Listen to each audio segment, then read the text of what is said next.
Hello everyone, welcome back. In this video, we'll be discussing about the third problem of today's weekly contest, count the number of substrings with dominant ones. The problems look difficult, but it's not that difficult if you approach it step by step. As usual, we will be going through the entire journey from brute force to the very optimized version. And if you stick till the end, I'm very sure you will be able to learn something from the video which you can apply in future problems as well. So with that, let's get started. You are given a binary string x s. You have to return the number of substrings with dominant ones. A string has a dominant ones if number of ones in the string is greater than or equals to the square of number of zeros in the string. So let's take an example. Let's say the string is 00011. So this substring is not a dominant substring. Why? Because number of zeros in this substring is 1, number of ones in this substring is 0. So this inequality is not satisfied. So this substring is not a dominant substring. Similarly, this substring will not be a dominant substring because there is no one at all, right? Now this one is a dominant substring because number of ones is 1, number of zeros is 0. So 0 square is indeed less than equals to 1. Similarly, this substring will be a dominant substring, this substring will be a dominant substring, and finally this substring and this substring will also be a dominant substring. And total we have 5 dominant substring, and hence the answer here is 5. Now how to approach it in the very brute force manner? So what you can say is you will try out every possible substring, check whether the inequality is satisfied or not. If it is, you will increment the counter, otherwise you will not, right? So in simple terms, you will try out every possible starting index. For every starting index, you will try out every possible ending index. So you will, for this L, you will try out every possible R. For each L and R, you will count the number of zeros and number of ones. So in this case, number of ones is 5, number of zeros is 2. So 2 square is indeed less than equals to 5. Because the inequality is satisfied, you will say this substring L and R is a valid substring or a dominant substring, and hence you will increment the counter, right? So you will keep on doing this for all the substring and you will get the final result. So the simple pseudo code would look like this. You will try out every possible L. For each L, you will try out every possible R. For each of them, you will count the number of zeros and number of ones and see the inequality is satisfied or not. If it is, you will increment the counter. Now, what's the time complexity? You have 2 nested loops. So first one will give you, will be iterating over that n number of times in worst case, and second can also go up to order n in worst case. Inside that, you are counting the number of zeros and number of ones. If you do it naively, that will also take order n time, and the complexity would become order n cube. But you can easily remove this n by using prefix sum, right? You can count the number of zeros and number of ones immediately, and this order n will become order 1, and the complexity would become order n square, right? So this is our brute force solution, which surely will not pass because the value of n is 4 into 10 power 4, right? Now we need to optimize this. So first, n is coming from the fact that we are iterating over all the starting index. Second, n is coming from the fact that we are iterating over all the ending index. Now removing any of these n is symmetric. So let's try to focus on this. So we will try to remove this n from the complexity. In other words, for each starting index, I will not be iterating over every ending index and still want the count of valid substring. So there are 2 broader approaches to this problem. First, see if you can apply binary search or not. If binary search is applicable, then you can easily remove this entire thing with a login, and the complexity would become order n login, right? So that's the very first thing. So is binary search applicable here? Answer is no. Why? Because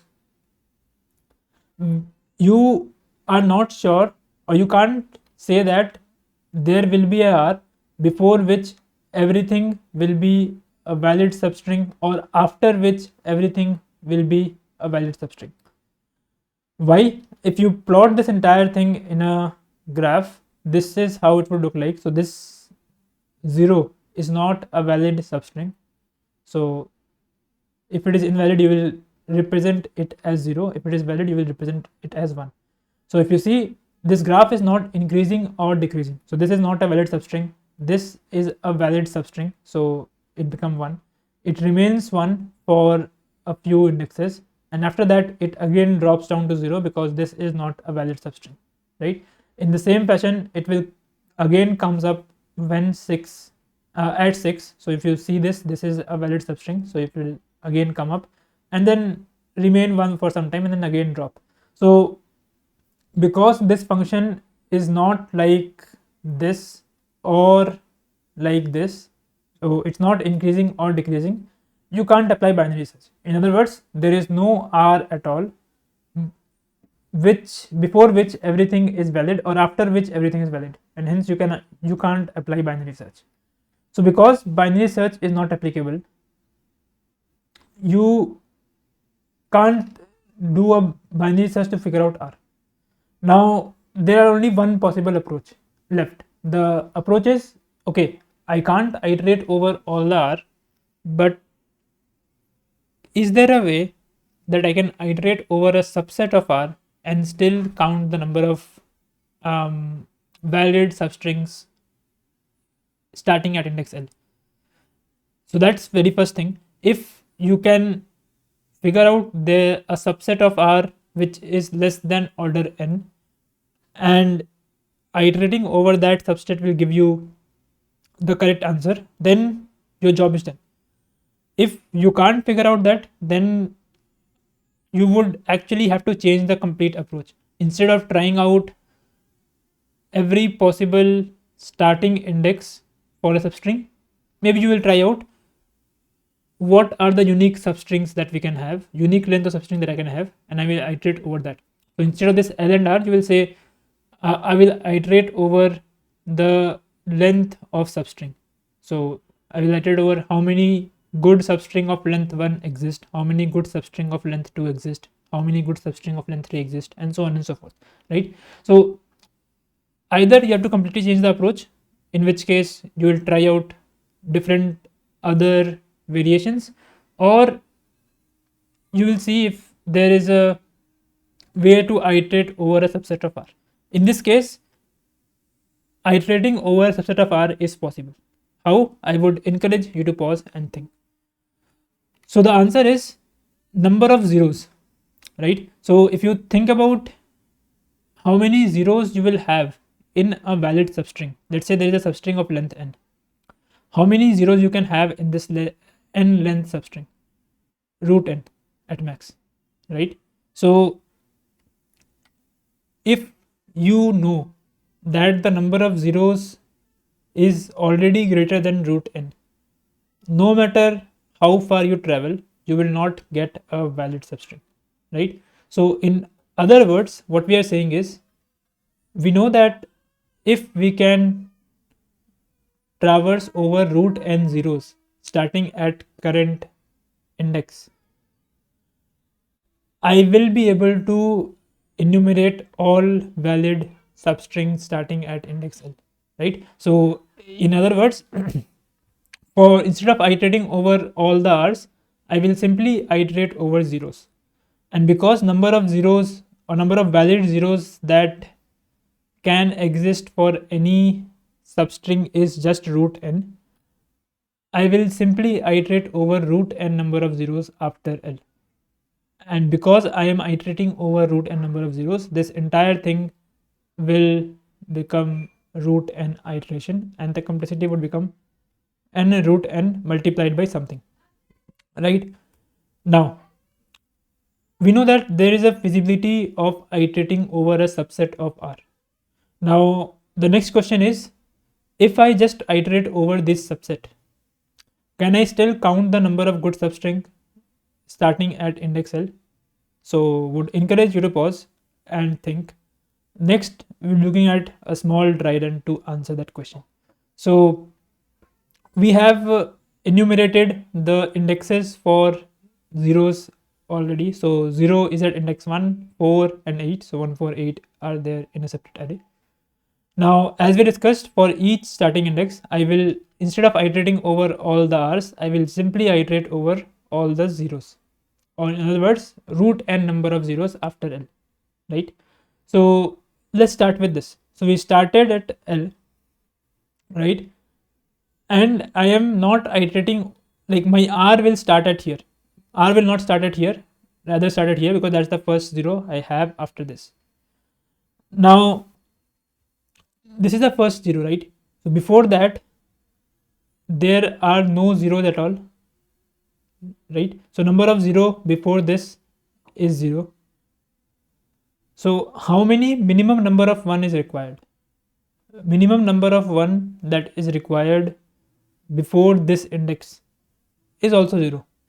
You can have any number of 1s and that will give you a valid substring, right? So overall, you don't need any zeros and any 1s. So basically it indirectly means every substring before this is a valid substring, right? So what you will do, you will start at index L and see how many indexes occur before R, right? So in other words, let's say this 0 has occurred here, right?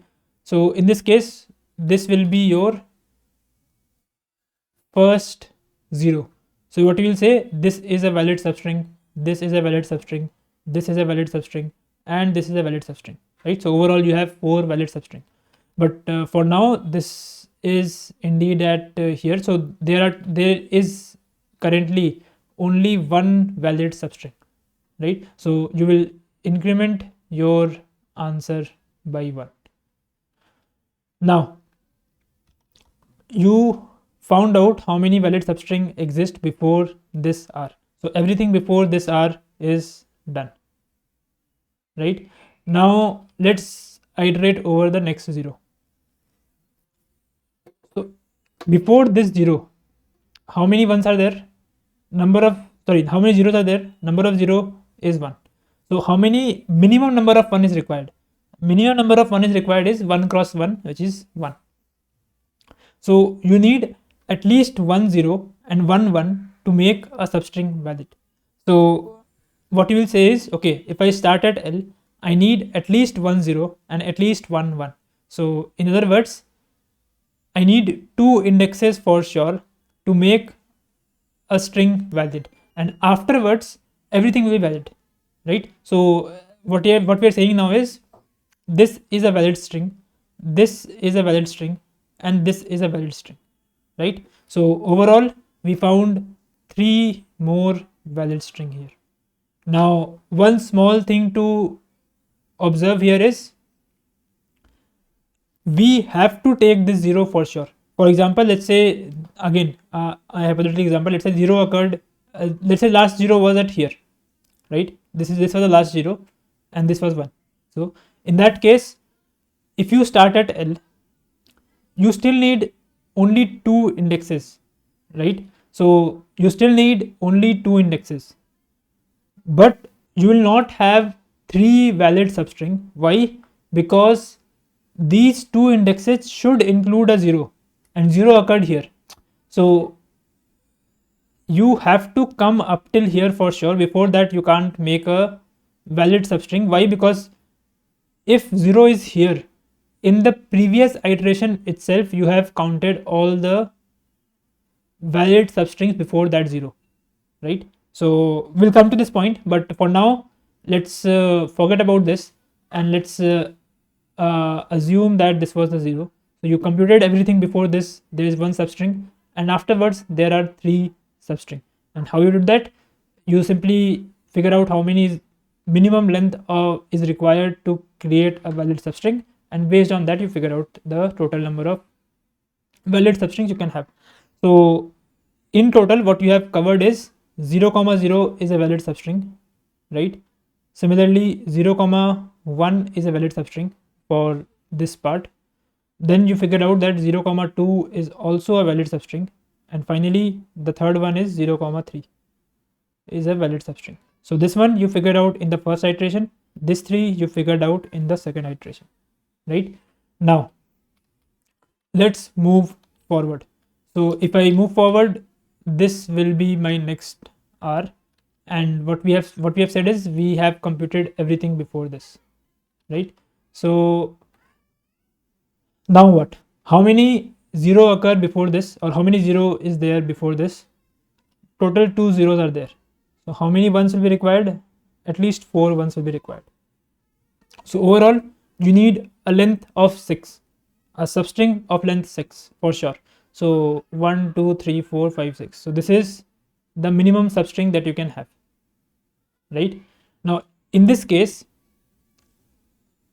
again you'll say this is the minimum substring that is valid, so everything afterwards will be valid, because everything afterwards will not have any 0 at all. So you can simply add more ones and everything will be valid. So if you see, you have added 3 more valid substring, which is 0 to 5, 0 to 6 and 0 to 7, right? So these are the 3 more valid substring.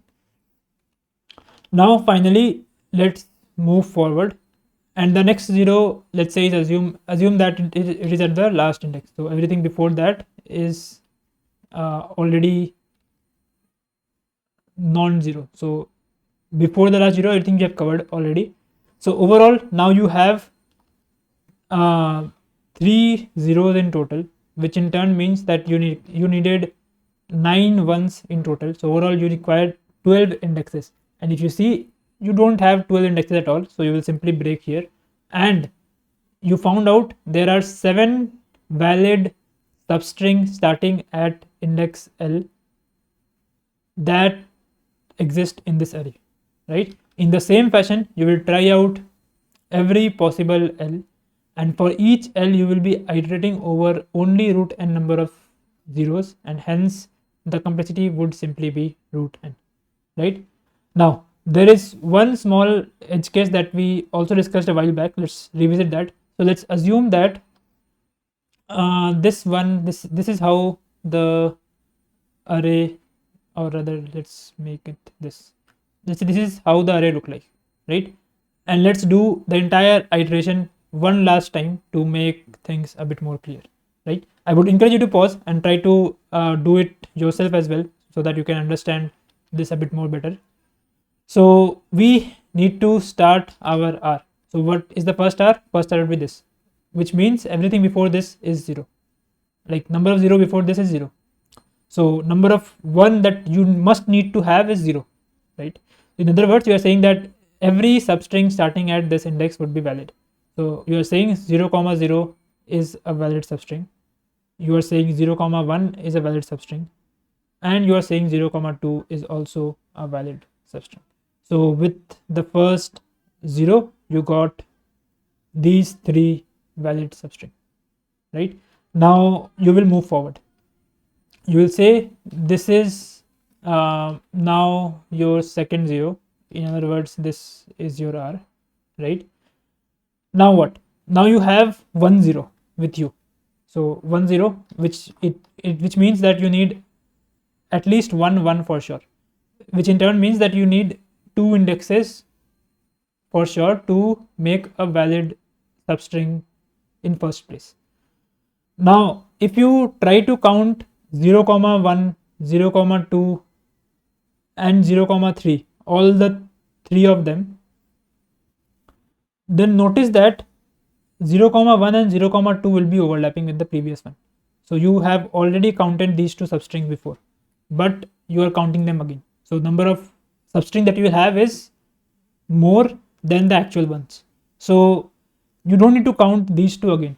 Now how to keep track of this, or how to ensure that we are not counting duplicates? The answer lies in the fact that think about how much you have computed before. So if you think about it, we already have computed everything before this. In other words, we already have computed everything before the last 0. So anything before the last 0, if that was a valid substring, that should have come under this set of substrings. So we don't need to take care of the last of anything before last 0 at all. So in other words, you don't need to take care of 0, 1 and 0, 2. You can only start your valid counter at index 3. It can be think of in another way. Think about it in this fashion. You are saying that there is just 1 1 with you, right? So that 1 1 must be included, right? Otherwise your substring will not contain that 0 at all. So you need to include this 0 for sure in your substring. Anything afterwards you include or not, that's your call, but this 0 must be included for this to be true, right? Which is equivalent to the previous statement, because everything before the 0 is something you have already computed. So everything starting at that 0 would be something you will be computing in this iteration, right? So in this scenario, you will start at, even though you just need 2 indexes, you will not start at index 1, rather you will start at index 3, because you have computed everything up till 2 in the iteration just before this as well. So from this iteration you will get one substring from here. So you have done everything up till here. Next R that you have is here. So before this you have 2 substrings, 2 zeros. Total number of ones required will be 4. So overall you need 6 indexes to make a valid case in first place. So with 6 indexes you will come here, right? And notice that everything afterwards is valid because you have computed everything before this 4. So this 4 needs to be included, and with this 6 indexes the 4 is already included. So you don't need to worry about this. So you can start taking all the substrings starting at index 5. So 0, 5, 0, 6 and 0, 7. All of them are valid substring for this iteration. So you get 3 more substring from this iteration. And finally, the last thing, you will say the last one is 0. In other words, you will say we have 3 zeros total, we have 9 ones, and if you need at least 12 indexes, and you don't have 12 indexes in first place, so you will break out. So overall you get 7 valid substrings. So hope this entire solution is clear. Next we're looking at the pseudocode. The pseudocode is exactly equals to what we just discussed. So we will iterate over all the starting index. For each starting index, I will iterate over all the r's which contains 0. So let's say you figured out next 201 zeros already. Why 201? Because if you do, I just take the root n of them in the worst case. So I'm iterating over 200 zeros at max. And this still is something we need to maintain for the edge case that we discussed. Basically, up till what you have considered all the substrings. This still is simply the previous 0, but you can maintain it separately as well. So till basically, if till is x, that basically means everything between L and x exclusive is something you have already covered, right? So if till is L, it means everything between L and L exclusive is already covered. In other words, nothing is covered at all, right? Now you will iterate over your list of zeros, the indexes which contain list of zeros. Now for this iteration, you will be focusing on all the substrings that start at index n and end at anywhere between till and 0 index exclusive, right? So you will first figure out how many ones are required. Number of ones required would be 0 count multiplied by 0 count. Once you figure out that, you know that how many minimum indexes are required. So you know this is the number of ones required, this is the number of zeros we have, and we are starting from index n and minus 1 because you need to, everything is 0 based indexing, right? Now this till will, you have to take the max with this till, because this till is the last index of the 0, and that needs to be here for this statement to be true, that 0, we have 0 count number of zeros, right? So we just simply take max of this and this. and this denote what is the minimum index at which everything becomes valid. And after this, until the next 0, everything will remain valid because number of zeros are not changing. So we'll simply add 0 index minus min index as the number of substrings which are valid, and we'll update our till as well, which basically means this is our last 0 index, or in other words, everything before this is already covered, right? So this loop will take order n time. This will run root n, or in this case 200 number of times, and inside this what we are doing, we are simply doing some mathematical operations, that is order 1. So overall complexity is simply n root n, which is sufficient to pass the given time constraint, right? So if you have watched this point, I would strongly encourage you to pause and try to code this entire thing by yourself and get it accepted as well. So next, looking at the code. The code is exactly what we discussed. I think the code can be simplified a bit, but this is what I came up with during the contest. So we have total these many zeros. We figured out basically this array with us, right? Afterwards, we check if there are no zeros at all. That means all the substrings will be a valid substring, no doubt about it. Otherwise, we will iterate over all the starting index. For each starting index, we need to figure out 200 zeros after L, right? Not before L. So for example, if you are trying this L, your R will not be this and this, right? Your R will rather start at here. So you need to figure out all the zeros after L. So for that, we have maintained a 0 index, which basically will keep moving forward with L, right? So once we have this, I think this while loop can be removed with the if condition as well, and this will still work, but this will also not take much time because you are iterating over this array just once, because this 0 index is strictly increasing, you are not decreasing impact anytime. Now we figure out all the valid zeros, which basically is everything starting at this 0 index and going to next 201 indexes, and afterwards we put n as well, so that we can take care of the last 0 as well. Now inside this, we are simply iterating over all the valid zeros, and we figure out how many ones are required. We figure out what is the minimum index we need to, what is the minimum index after which everything will be valid. So L plus min1 plus 0 count minus 1 is the number of is the first index at which everything becomes valid,